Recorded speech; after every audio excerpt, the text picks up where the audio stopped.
Imagine waking up tomorrow with an extra $1,000 sitting in your bank account. Not 1 million, not 100,000, just $1,000. Would you spend it, invest it, or accidentally waste the opportunity that could change your financial future forever? Most people believe $1,000 isn't enough to build wealth, but history tells a very different story. Some of today's wealthiest investors started with far less, and by the end of this video, I'll show you exactly how I would invest my first $1,000 in 2026 if I had to start all over again. Now, here's something that might surprise you.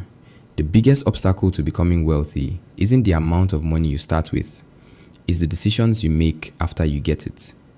Every single day, millions of people receive money.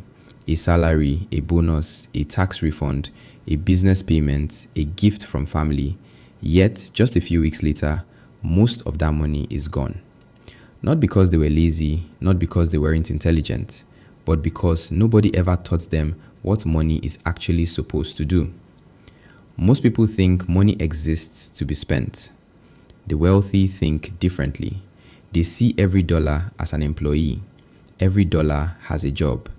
Some dollars buy food, some pay bills, but the most valuable dollars are the ones that go out into the world and come back with more friends. That's the difference between spending and investing. One quietly makes your life more comfortable today. The other has the potential to change your future. And here's the uncomfortable truth.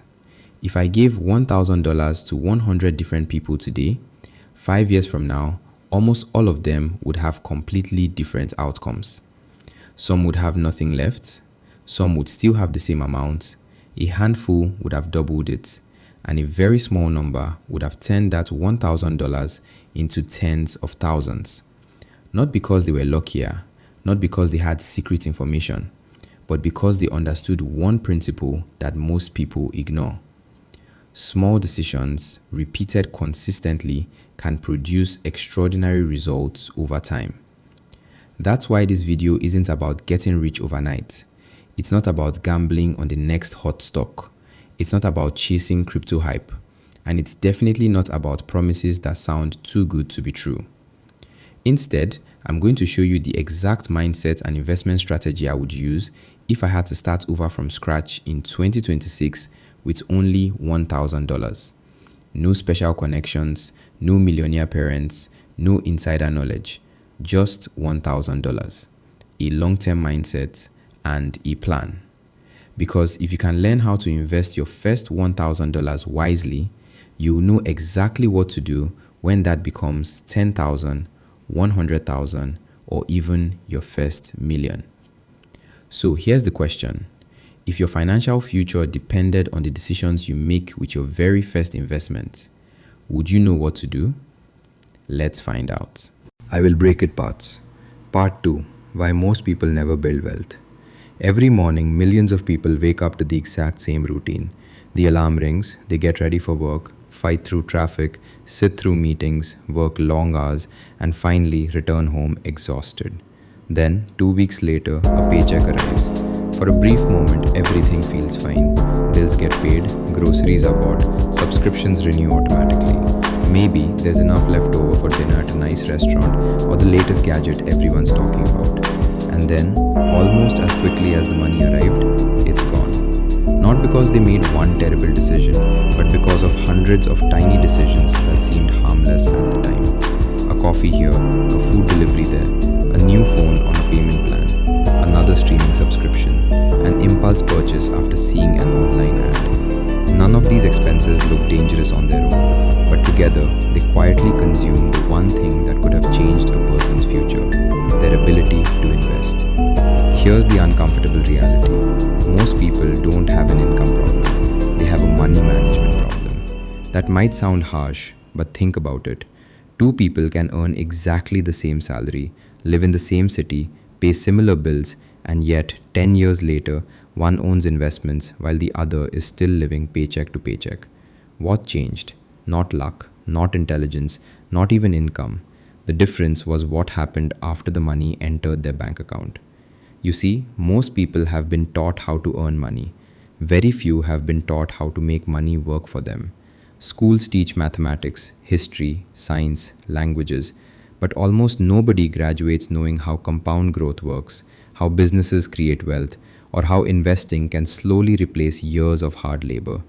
So people do what they've always seen others do: earn, spend, repeat, earn, spend, repeat, year after year, without realizing they've entered a cycle that's incredibly difficult to escape. And that's exactly how the system keeps millions of people busy without ever helping them become financially free. Now, here's something that changed the way I think about money forever. Imagine two friends. Let's call them David and Michael. Both are 25 years old. Both receive the same unexpected gift of $1,000. David decides to celebrate. He upgrades his phone, buys new clothes, treats himself to expensive dinners. Within a month, the money is gone. Michael makes a different choice. Instead of asking, "What can this money buy me today?" he asks, "How can this money buy me freedom tomorrow?" That single question changes everything. He doesn't become rich overnight. He doesn't find a magic investment. He doesn't double his money in a week. Instead, he starts building something much more powerful: a habit, a system, a way of thinking. Years pass. David continues working just as hard as before. Michael still works hard too, but now his investments are working alongside him. His money begins generating returns. Those returns generate more returns, and over time, something incredible happens. The gap between the two friends grows wider and wider. Not because Michael worked twice as hard, but because he gave his money a job. This is the lesson that nearly every self-made millionaire eventually learns. Money is a tool. If you spend every dollar the moment you earn it, that tool disappears. But if you invest wisely, that same dollar can continue working long after you've finished your workday. That's why wealth isn't built in one dramatic moment. It's built through hundreds of small decisions that most people never notice. The decision to save instead of spend, the decision to invest instead of consume, the decision to think about the next 10 years instead of the next 10 minutes. And that's exactly why we're starting with just $1,000. Because if you can't build the right habits with 1,000, you probably won't build them with 1 million. So before we talk about stocks, before we discuss ETFs, before we explore real estate or artificial intelligence, there's one principle you must understand. It's the same principle that transformed ordinary workers into millionaires, and it has nothing to do with earning more money. It has everything to do with making time your greatest financial advantage. And once you understand that, you'll never look at investing the same way again. Part 3. The one principle that created millions of millionaires. A sunrise over a city skyline. Slow motion shots of clocks, calendars flipping, trees growing through the seasons, investment charts gradually rising. Calm, inspiring music. If there is one financial principle that has quietly transformed ordinary people into millionaires, it's not finding the perfect stock. It's not buying Bitcoin at the right time. It's not winning the lottery. And it's certainly not becoming rich overnight. It's something much less exciting, but far more powerful. Time. Most people underestimate what time can do because it works silently. You don't notice it after a week. You barely notice it after a month. Sometimes you don't even notice it after a year. But give it 10, 20, or 30 years, and the results can completely change someone's life. Albert Einstein is often credited with calling compound interest the eighth wonder of the world.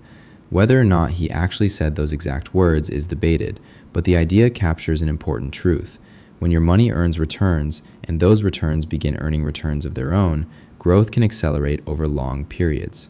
Imagine rolling a tiny snowball down a snowy hill. At first, it barely changes. It seems almost pointless. But as it keeps rolling, more snow sticks to it. It grows larger, then larger again. Eventually, the tiny snowball becomes something powerful enough to reshape the landscape in front of it. Money works in a surprisingly similar way. In the beginning, progress feels painfully slow. You might earn only a few dollars. It doesn't feel life-changing. It doesn't make headlines. It certainly doesn't impress your friends. That's why so many beginners quit too early. They mistake slow progress for no progress, but they fail to realize something important. The hardest part of building wealth isn't growing your money. It's surviving long enough to let time do the heavy lifting. Think about planting a mango tree. The day after planting the seed, nothing appears to happen. A week later, still nothing exciting. Months pass. You continue watering it, protecting it, looking after it. Someone walking past might even laugh and ask, "Why are you wasting your time?" But then, years later, that tiny seed becomes a tree that produces fruit season after season. Investing works the same way. The people who become wealthy aren't usually the ones chasing excitement. They're the ones who stay consistent long after everyone else loses patience. This is where many people make a costly mistake. They believe investing is about finding the next big thing, the next company, the next cryptocurrency, the next viral opportunity. But history tells a different story. Some of the world's most successful investors didn't build fortunes by constantly chasing what's new. They built wealth by staying invested through good years, bad years, market crashes, recoveries, and everything in between. Because every year they stayed invested, their money had another opportunity to grow, and then those gains had another opportunity to grow. That's the true power of compound growth. It rewards patience more than perfection. Now, let's imagine two investors. Sarah starts investing at age 25. James waits until he's 35. Both invest the same amount every month. Both earn similar long-term returns. Both remain disciplined. But because Sarah gave her investments 10 extra years to grow, she could end up with significantly more wealth. Not because she invested more money overall, but because she gave compound growth more time to work. That's why starting early matters so much. Not because you need a lot of money, but because you need enough time for small, consistent investments to build on themselves. This is also why trying to get rich overnight often backfires. People chase quick profits, take unnecessary risks, panic when markets fall, sell at the worst possible time, then wonder why investing doesn't work. In reality, it wasn't investing that failed. It was the lack of patience. The truth is, wealth rarely arrives in one dramatic moment. It grows quietly, almost invisibly, until one day, people look at your success and call you lucky. They see the result. They don't see the years of discipline that made it possible. So before we talk about where I would invest my first $1,000, you need to understand something even more important. Investing isn't about predicting the future perfectly. It's about preparing for it consistently. And once you understand that, the next question becomes obvious. If time is your greatest advantage, where should you actually put that first $1,000? Because not every investment is created equal. Some can help you build wealth steadily. Others can destroy years of hard work in a matter of days. Part 4. Here's exactly how I would invest my first $1,000 in 2026. So, if I woke up tomorrow with exactly $1,000, no more, no less, how would I invest it? The answer might surprise you, because I wouldn't put all of it into one stock. I wouldn't buy the latest cryptocurrency just because everyone on social media is talking about it, and I definitely wouldn't try to double my money in a month. Instead, I'd build a simple portfolio designed to do one thing. Give me the highest probability of growing my wealth over the long term while keeping my risk under control. Notice I said highest probability, not highest promise. That's an important difference. Successful investing isn't about chasing the biggest possible return. It's about making decisions that you can stick with year after year, because consistency usually beats excitement. So here's exactly how I would divide that first $1,000. Step 1. Invest in yourself, 20%. Before buying a single investment, I would invest in the one asset that can increase my income for decades, myself. Why? Because the best investment you will ever own isn't always found on the stock market. It's your knowledge. Imagine learning a skill that increases your income by just $5,000 every year. Over 10 years, that's $50,000 in additional earning potential. And unlike a stock, nobody can take that knowledge away from you. That $200 could pay for a professional online course, books written by successful investors, a certification, or software that helps you earn more money. The more valuable your skills become, the more money you have available to invest in the future. And that's how wealth begins to accelerate. Step 2. Build the foundation, 50%. Next, I'd put half of my money into a diversified investment. Not one company, not one industry. Hundreds or even thousands of companies working together. Why? Because predicting which single company will dominate the next 20 years is incredibly difficult. But owning a broad slice of the market means you are investing in the growth of many businesses rather than betting everything on one. Think about the world's largest companies: technology, healthcare, manufacturing, consumer products, finance, energy. New leaders emerge over time while others fade away. Diversification helps reduce the impact if one investment performs poorly. Instead of trying to guess every winner, I would rather own a broad collection of businesses and allow long-term economic growth to work in my favor. It's not flashy, but history has shown that patient, diversified investing has been an effective strategy for many long-term investors. Step 3. Future opportunities, 20%. Renewable energy, semiconductor factories, electric vehicles. The next $200 I would reserve for sectors with long-term growth potential, not because they are guaranteed to outperform. Nothing in investing is guaranteed, but because innovation has consistently reshaped the global economy. Artificial intelligence, robotics, cloud computing, semiconductors, renewable energy, cybersecurity. These industries continue to influence how businesses and consumers operate. The key is not to chase headlines every week. It's to identify long-term trends and invest thoughtfully rather than emotionally. When people hear the words high growth, many assume that means high certainty. It doesn't. Growth investing usually comes with greater uncertainty and larger price swings. That's why I wouldn't put my entire portfolio here. I would keep it as a smaller portion designed to complement a diversified core. Step 4. Keep cash ready, 10%. Finally, I wouldn't invest every single dollar. I would keep $100 in cash. At first, that sounds strange. Isn't the goal to invest everything? Not necessarily. Cash gives you flexibility. Imagine the market suddenly falls. Instead of panicking, you now have money available to invest when prices are lower. Or perhaps an unexpected expense appears. Without a cash reserve, you might be forced to sell investments at the worst possible time. Having even a small emergency buffer can help you avoid making emotional decisions. Sometimes, the smartest investment is simply giving yourself the freedom not to panic. Now, let's step back and look at the bigger picture. This portfolio isn't designed to make you rich next month. It's designed to help you stay invested for years, because that's where real wealth is usually built. The exact percentages may change depending on your goals, age, income, and tolerance for risk, but the philosophy remains the same. Invest in yourself, build a diversified foundation, allocate a smaller portion to long-term growth opportunities, keep enough cash to stay flexible, simple, disciplined, repeatable, and that's exactly what makes it powerful. But here's where many investors make their biggest mistake. They build a good portfolio, then destroy it with bad behavior, fear, greed, impatience.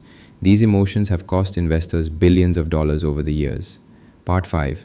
The 5 mistakes that keep people poor. Now, imagine you've done everything right. You've learned about investing, you've saved your first $1,000, you've built a diversified portfolio. You finally feel like you're on the path to financial freedom. But then, the market crashes.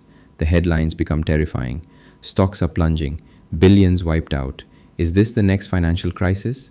Social media fills with panic. Friends start selling. News anchors predict disaster. And suddenly, the investment plan you believed in yesterday begins to feel like a terrible mistake. This is the moment that separates investors from gamblers. Because making money isn't just about knowing what to buy. It's about knowing what not to do when emotions take over. Let's look at the 5 biggest mistakes that quietly destroy wealth. Mistake number 1. Chasing quick money. Every year, a new investment promises to make ordinary people rich overnight. It might be a cryptocurrency, a penny stock, a viral business opportunity, or a trend that everyone suddenly claims is the future. The story is always the same. Buy now before it's too late. This is your last chance. Everyone is getting rich. But here's what usually happens. By the time the average person hears about it, many early investors have already made their profits. The excitement attracts more buyers. Prices rise rapidly. Then reality catches up. Prices fall. And those who joined at the peak are left holding the losses. History has repeated this pattern again and again. The lesson isn't that every new investment is bad. The lesson is that fear of missing out is one of the most expensive emotions in finance. Mistake number 2, selling during market crashes. Here's something every investor needs to understand. Markets don't move in a straight line. They rise, they fall, they recover, and then the cycle begins again. Market declines are a normal part of investing, yet every time they happen, thousands of people panic. They sell their investments because they're afraid prices will keep falling. Ironically, many of those same investors buy back only after prices have recovered. In other words, they sell low and buy high, the exact opposite of what they wanted to achieve. Successful long-term investors understand that short-term market declines are part of the journey, not necessarily the end of it. Mistake number 3, waiting for the perfect time. One of the most expensive phrases in investing is, "I'll start next month." Then next month becomes next year. Then next year becomes 5 years. People wait for the perfect market, the perfect economy, the perfect stock, the perfect opportunity. But perfection rarely arrives. While they're waiting, time keeps moving. And remember what we learned earlier. Time is one of the greatest advantages an investor has. Every year you delay is one less year for your investments to potentially grow. Sometimes, the biggest mistake isn't making the wrong investment. It's never starting at all. Mistake number 4, spending every pay raise. Imagine getting a promotion, your salary increases. At first, you're excited. Finally, you can breathe a little easier. But then something unexpected happens. You upgrade your apartment, buy a more expensive car, eat out more often, take on new monthly payments. Before long, your lifestyle expands until it consumes your higher income. Financial experts often refer to this as lifestyle inflation. The more you earn, the more you spend. And despite making more money than ever before, you still feel financially stuck. The wealthy often do something different. When their income increases, they also increase the amount they invest. Instead of allowing every pay raise to become a spending raise, they let it become an investing raise. Mistake number 5, thinking small amounts don't matter. Perhaps the biggest lie people tell themselves is this: I'll start investing when I have more money. But almost every successful investor started somewhere, not with millions, not with perfect timing, just with what they had. The first $100, the first $500, the first $1,000. Small amounts invested consistently can become meaningful over long periods, especially when combined with discipline and time. Every great financial journey begins with a single decision: to start. So, if these are the mistakes that keep people from building wealth, what's the secret of the people who actually become financially free? What habits allow ordinary people to create extraordinary financial futures? The answer isn't hidden inside a secret investment strategy. It isn't locked behind an expensive course, and it doesn't require being born rich. It comes down to a handful of habits that, repeated year after year, can completely change the direction of someone's financial life. Conclusion: your first $1,000 could change everything. So, let's go back to where we started. Imagine that $1,000 appears in your bank account tomorrow morning. The question isn't whether $1,000 is enough to make you rich. The real question is, what kind of person will you become after receiving it? Will you spend it without thinking? Or will you plant the first seed of a future that could completely transform your life? Because wealth is rarely created by one lucky moment. It's built through thousands of ordinary decisions. The decision to save when everyone else spends. The decision to invest when everyone else hesitates. The decision to stay patient when everyone else panics. Those small decisions may seem insignificant today, but over years and even decades, they have the power to completely change your financial future. Remember, every successful investor was once a beginner. Every millionaire once made a first investment. Every great portfolio started with a single dollar. The difference wasn't that they had unlimited money. The difference was that they started, they stayed disciplined, and they allowed time to do what time does best. If I had only $1,000 in 2026, I wouldn't try to get rich overnight. I wouldn't chase the latest trend. I wouldn't gamble my future on promises of easy money. I'd build a strong foundation. I'd continue learning. I'd invest consistently. And then I'd let patience become my greatest advantage. Because real wealth isn't about impressing people today. It's about creating freedom for tomorrow. Freedom to choose where you work. Freedom to spend more time with your family. Freedom to travel. freedom to help others, freedom to live life on your own terms. And that journey doesn't begin with $1 million. It begins with a decision to stop waiting, a decision to start learning, a decision to start investing, no matter how small the first step may seem. So, if you've watched this video all the way to the end, I have one challenge for you. Don't let this become another video that inspires you for a few minutes, only to be forgotten tomorrow. Take one action today. Read one book about investing. Create your first investment plan. Open an investment account if it's appropriate for your situation. Set aside money consistently. Or simply commit to learning more about personal finance every single week. Because the best time to start investing was years ago. The second best time is today. Thank you so much for watching. If you enjoyed this documentary and want more in-depth videos on investing, wealth building, personal finance, and the strategies used by some of the world's most successful investors, make sure you subscribe and turn on notifications so you don't miss the next episode. Until next time, keep learning, keep investing, and keep building the future your future self will thank you for.